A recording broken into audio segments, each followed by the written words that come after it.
Hello friends, మా ఆఫీస్లో Christmas celebrations కోసం డెకరేషన్ ఇలా చేశారు. ఇంకా జీసస్కి సంబంధించిన బర్త్ ప్లేస్ అంటే హంట్ ఉండిద్ది కదా, దాన్ని కూడా ఎంత నీట్గా క్యూట్గా చేశారో చూసారా.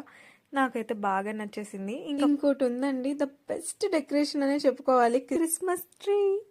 ఇదైతే లేకుండా ఏ ఆఫీస్ ఉండేది చెప్పండి. అందరూ డిఫరెంట్ డిఫరెంట్ టైప్స్లో చేస్తుంటారు, కానీ మా ఆఫీస్లో నాకు చాలా నచ్చింది. ఇంకా మా ప్రత్యూషాను శివాని వీళ్ళిద్దరే అనమాట శాంతా క్లాస్. సో ఇది చాలా సీక్రెట్ అయిన విషయం, కానీ ఇప్పుడు అందరికీ తెలిసిపోయి ఉండిద్ది ఇప్పటికీ. సో హడావుడి చేస్తున్నారు చూసారా, అల్లరి రెడీ చేయడానికని వచ్చాను నేను. ఇంకా మొత్తం పిన్స్ పెట్టేసి ఆల్రెడీ ఒక డ్రెస్ వేసుకున్నాను, ఇంక దాని మీదే మొత్తం వేసుకొని రెడీ అవ్వాలి కదా. కొంచెం ఒరిజినల్ లుక్ అనేది మంచిగా వచ్చేసిద్ది లాస్ట్ కల్లా ఇవన్నీ వేసేసుకుంటే. కొంచెం కష్టపడాల్సి ఉంటుంది, బట్ స్టిల్ ఎంటర్టైన్మెంట్ ఇవ్వడం కోసం వీళ్ళు ఎలా ఎంటర్టైన్మెంట్ ఇచ్చారు అనేది నేను మీకు నెక్స్ట్ వ్లాగ్లో చెప్తాను. అంతవరకు మా ఛానల్ నచ్చితే తప్పకుండా సబ్స్క్రైబ్ చేయండి. బాయ్.